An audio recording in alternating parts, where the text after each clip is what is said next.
What's up, guys? My name is Con and we're back today in Scrap Mechanic, and I do want to get into some more AI stuff. I've been working on a few different AI projects, but before I did, it was really bugging me after the last Scrap Mechanic build there, where I built the radial piston engine, and I had built the engine with some suspension in it, and of course the suspension was causing a permanent glitch. So I decided to go back and I rebuilt that radial engine, and I'll upload this one to the workshop as its own thing. And I rebuilt it, and basically all I did is I added a spacer section in the middle here with two pistons, because the pistons don't cause that suspension glitch, and so now we have the same kind of engine. And then of course I put a little bit of a gearbox on the back here, just because. So up here we have a converter that goes to a vertical shaft, which then goes to the 2-to-1 gear ratio, and that suspension piece there doesn't cause any suspension glitch. By the way, that black piece isn't moving.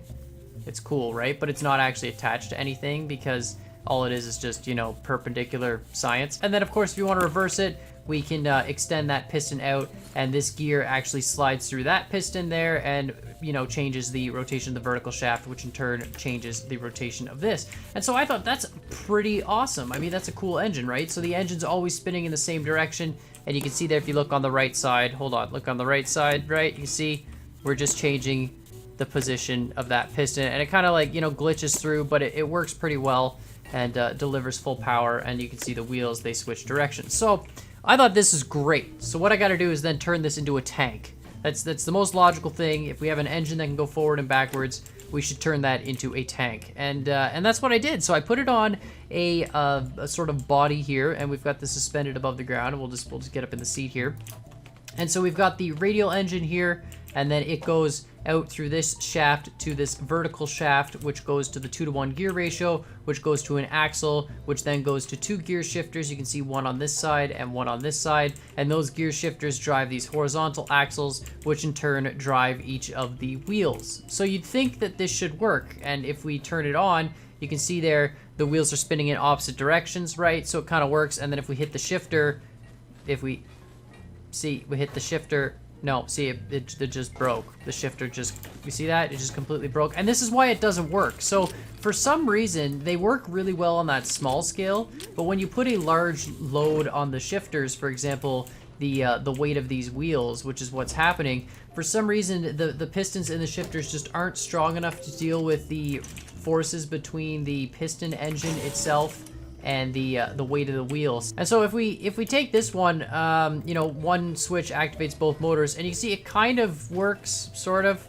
I mean, it's working now. No, it's you know, it doesn't work the way you think it would. I mean, it kind of does, but those shifters are really, you can see them kind of freaking out in the back there, and even if we try and shift them, they don't work nearly as well as they want to. And I tried, you know, doubling up pistons, making more powerful shifters, but the reality is that the piston engine is just really, really powerful, and the amount of, you know, force that it has to overcome, the shifter has to overcome, is just too much. So I decided to go and remake this inline piston engine, and I made it reversible, but apparently I didn't save it. Oh, because I didn't save it with the name. There we go. So I took that inline 4 piston engine, and I added a second set of sensors. Well, not a second set of sensors, but a second set of conditions. And so if we hit the green switch, it turns on that engine, and it'll turn forward, no problem, rotates. And I keep forgetting, this thing, I really need to stop using my lift. I need 2 lifts. Can we have 2 lifts, Axelot? Can we just please make 2 lifts? That way you can have, you know, laggy stuff on a lift and then another lift. But anyway, so we have this piston engine. You can see it spins forward, and then we can hit the blue switch. And all that does is reverses these 3 connections in the middle, so it reverses the angle of the pistons, and then of course reverses the sensor input, so the sensors now rotate the pistons in the opposite direction. And so you can see there, we can just hit the blue switch, it rotates the one way, and flips and rotates the other. And the reason why this matters is if we have a reversible piston engine, now we don't have to worry about reversing it on the gears. So this is not really realistic at all. I mean, there isn't a single car engine that would do that. Not having to reverse the gears allows us to create this behemoth, which means we don't have to worry about the gears having to deal with a piston that's holding the gear transmission, for example. Everything is just fixed, and so the piston engine is basically delivering straight power to everything else. And so what we've got here, which is why it kind of lags, is we've got one piston engine here with 4 pistons, another piston engine here, Both are reversible, and then both of these engines go out the back here to this vertical shaft, which then goes to the horizontal shaft, which powers all 3 wheels on that side. And so using a WASD converting mechanism on the back, so we've got an AD converter here and a WS converter there with the 3 controller method, we can get in here, and if we hit forward, it'll activate both those piston engines in the right direction so that we can, you know, power this tank forward. And if we turn left, hold left, it will activate 1 in forward and 1 in reverse. Sometimes they take a bit. Come on, you can do it. Gears in Scrap Mechanic are just, I mean, I really should probably use modded gears, but I know someone's gonna be like, hey, Con, you know, you can use modded gears, right? There's like a mod pack, and I mean, I'm using the mod pack for these wheels, but not for anything else. But I just wanted to really show that the mechanism was possible. I did do this same setup with 2 8-cylinder radial engines, like the 8-piston radial engines, and it was so laggy, you just can't even deal with it. I mean, this is already like down to 20 frames, but you know, not a very practical creation, but just really, really powerful and really cool to watch all the moving mechanical parts. I love all the mechanical stuff, but I am gonna, you know, take a break from the piston creations, I think, and do some more AI creations, because I do have some awesome ideas for automated things. But I did want to get just this last sort of little stint of piston things out. I was working on, you know, that radial engine, and I did want to make it suspension glitch free, so I did do that, and then of course, you know, dealing with this piston tank. So I will upload this piston tank to the workshop, but it is definitely a lagging creation. It's just, you know, it's not very practical either. It does have a little bit of response time, and you know, but it moves really well. And I mean, it doesn't really care too much about obstacles once it gets going. Like stuff like this, it just kind of drives over, you know, pretty much seamlessly. I mean, it is pretty cool. I'm not gonna lie. I love mechanical things in Scrap Mechanic. All right, come on, turn here. Yeah, perfect. But again, not practical for any real reason, and extremely laggy. I hope one day we can really have lag-free piston creations, because then we could just make all sorts of cool mechanical systems. Let's see if we can, you know, how much speed we can get here. Okay, no, see, it's very hard to get precise turns because of the response time and the way gears in this game kind of work on, you know, cycles. I mean, you're using 4-pronged gears, right? So it's like 90-degree segments. So it's very hard to control a precise amount of rotation with that. We can kind of do this. Here we go. All right, here we go. We'll do it. Yeah, there we go. Perfect. Solid. I mean, this thing is rock solid. Overall, guys, though, I do, like I said, I do love mechanical things. I do love mechanical creations and piston-powered creations. And if you guys have any more, you know, crazy piston-powered creations you'd like me to try and do, you know, let me know in the comments down below. I love just watching this. I could watch this all day, and it's you know, it's slow. It's a useless form of transportation, but just watching how it does it is just, it's the most enjoyable thing for me. I mean, you can really just appreciate, you know, even just listening to how quiet it is, just the simplicity of it.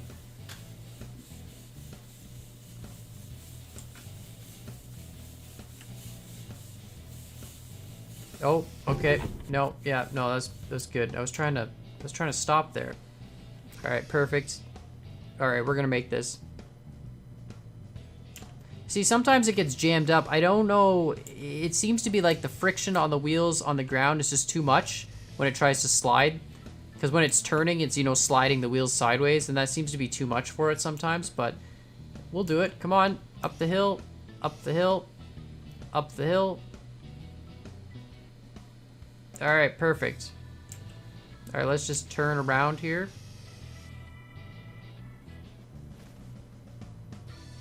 Come on, turn around. See what I mean? Like, it doesn't want to slide the wheels sideways. It wants to, like, the one side's spinning backwards, but the other side doesn't really want to slide forwards. It's very, very slowly moving the pistons. And I don't think that's a fault of the piston engine so much as the wheels being too heavy. I mean, maybe if we use lighter wheels, it would do it a little bit better. All right, let's do this. We're gonna jump this. We're gonna not overturn this. We're gonna turn this way. Come on, line up, line up, line up, line up, line up. All right, here we go. Ready? And 3, 2. Yeah, you know what? We're just gonna go for it. No, no, no, we're not. We're not. Okay, there we go. No, we're just gonna do it. We're just gonna do it. Oh, it was so good. It was so good. You know, we're just going for it. Okay, you know what? Let's just line up first. Ha. There we go. Okay, perfect. Now let's just back up straight. All right, there's no way we're even making this anyways. Let's just give her. You know what? I don't even care anymore. We're gonna do it. We're gonna do it, buddy. Oh yeah, that had a 0% success rate. Oh, perfect. Oh no, it's good. Okay, you know what? Let's just real quick while we're down here, because I think this does have the right size. You know, we can do this. Yeah. So I will upload it to the workshop with the modded wheels on it, so you guys can. Actually, maybe I should upload it to the workshop like this, without the modded wheels on it, with just the vanilla. All right, so there we go. Let's turn. Oh yeah, so you know it works so much better. Yeah, so it's definitely just the weight of the wheels. Okay, we still have 0 precision. There we go. Come on. It's because it's very difficult because the piston edges have a. Come on, I just want to get out of the canyon, please. Can we just go this way? Okay, good. It's because the piston engines have a response time with the like flipping between forward and reverse, and then the gears have a response time. So trying to account for both of them is just impossible. Okay, let's go this way. You know, this works a lot better though for the dry turns. All right, here we go. Come on, no, I just want to, no. I swear I'm not doing this on purpose. I'm actually legitimately just trying to steer. This is like the multiplayer lag experience. Okay, there we go, perfect. See, and then of course, when you like start up, for example, the gears, depending on the position, give you an initial jolt in the one direction or the other. Okay, here we go. We're good. Come on, no, turn. Okay, turn this way. Okay, go straight. Go straight. Okay, are we even gonna fit out here? Gotta make it. Okay, we're good. We're good. Turn left. Turn.